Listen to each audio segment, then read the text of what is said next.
आपल्याला उमेदवारी देण्यात आलेली आहे, कशा प्रकारे बघता तुम्ही या निवडणुकीला? नमस्कार. भारतीय जनता पक्ष महायुतीच्या वतीने मला उमेदवारी देण्यात आली आहे. एक युवा चेहरा म्हणून, युवा नेतृत्व म्हणून पक्षाने जी जबाबदारी माझ्यावर टाकली आहे आणि विश्वास माझ्यावर दाखवला आहे, तोच विश्वास मी समोर घेऊन आपल्या जनतेच्या जे विकास काम आहे, जे रखडलेले 10 वर्षापासून जे काम आहे ते पूर्ण आढावा घेऊन प्रत्येक मतदारसंघात प्रत्येक जनतेपर्यंत पोहोचण्याचं कार्य करत आहे. आणि या निवडणुकीमध्ये मला विश्वास आहे की आमचे महायुतीचे सर्व घटक पक्ष, सर्व नेते आमच्या सोबत आहे आणि सर्व कार्यकर्ते आणि पदाधिकारी मेहनतीने काम करत आहे. आमचा विजय निश्चित आहे, मला नक्की माहिती आहे. आणखी कोणते कार्य जर राहिले मला असं वाटतं की जे आपण करायला हवं असं मला वाटतं? या क्षेत्रामध्ये आपण बघितलं तर अनेक उद्योग व्यवसाय, त्यामध्ये WCL असेल, पॉवर प्लांट असेल, पण यामध्ये युवकांसाठी बेरोजगारी हा मोठा प्रश्न आहे. मी पण एक युवक आहे, मला याची जाण आहे. आणि मागील 10 वर्षापासून आपण बघितलं कोणताही नवीन उद्योग आला नाही आणि त्यामध्ये स्थानिक लोकप्रतिनिधीचं, हुकुमशाहीचं राजकारण इथे चालू आहे कंपन्यांमध्ये. त्यामुळे इथे अनेक युवक बेरोजगार आहे आणि त्यांना स्थानिकांना रोजगार प्राप्त होत नाही. असे अनेक मुद्दे आहे. ग्रामीण भागात आपण बघितले शेतकऱ्यांचे अनेक प्रश्न आहे. पांधन रस्ते असेल, पांधन रस्त्यांचं भूमिपूजन झालंय, पण तिथे नुसतं आपल्याला बोर्ड आणि बॅनर दिसेल, पण रोड कुठेच दिसणार नाही, रोड गायब आहे. तर असे अनेक कामं, निधी प्राप्त झाला पण ते कामं पूर्ण झाली नाही, अधुरी कामं या विधानसभेमध्ये आपल्याला दिसेल.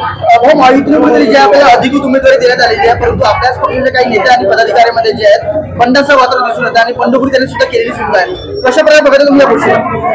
हे लोकशाहीचं राज्य आहे आणि याच्यामध्ये आमचे नेते श्री हंसाजी भैया अय्यर आणि श्री सुधीर भाऊ मुनगंटीवार यांच्या नेतृत्वात आम्ही निवडणूक लढत आहे.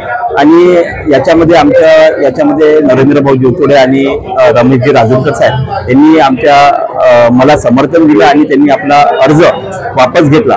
त्यामुळे आमची ताकद दुगणी झाली आहे आणि मला विश्वास आहे की सर्व पदाधिकारी आणि कार्यकर्ते हे मोठ्या ताकदीने या मैदानावर उतरून आपल्या उमेदवारासाठी ते कार्य करत आहेत. सर्वांची इच्छा असते की मला तिकीट भेटली पाहिजे, पण आपण सर्व तिकीट मागत असताना पक्षाकडे एकच जणाला ती तिकीट देऊ शकते आणि त्याच्यामध्ये सर्वांचा अधिकार आहे. या अधिकारामध्ये सर्वांची इच्छा राहते, तर सर्वांना मी शुभेच्छा देतो. सर्वांनी पुढे जावं आणि त्यामध्ये निवडणुकीमध्ये आपलं कार्य काय आहे ते दिसून येईल. काय नेमकं आव्हान असेल आपल्या चॅनलच्या माध्यमातून त्या दर्शकांना जे तुम्हाला बघत आहे?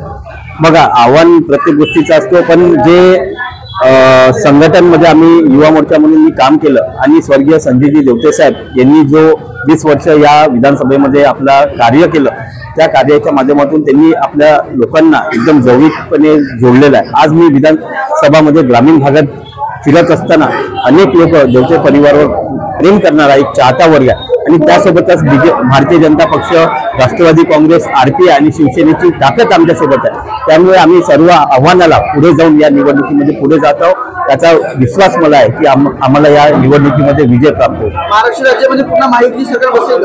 नक्कीच 100% महाराष्ट्र राज्यामध्ये महायुतीचे सरकार स्थापन होईल.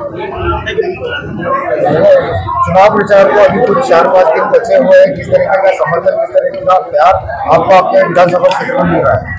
आज ही हमने भद्रावती में एक पदयात्रा निकाली जनते का एक आशीर्वाद लेने के लिए.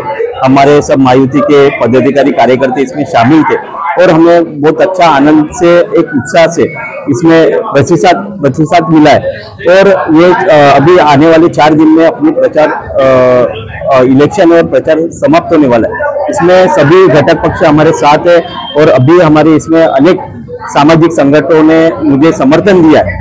उन सभी का मैं आभार व्यक्त करता हूँ और मुझे विश्वास है कि एक मेरे जैसे युवा कार्यकर्ता, युवा चेहरे को टिकट देने के कारण ये विधानसभा में अनेक युवाओं में एक आनंद का वातावरण है.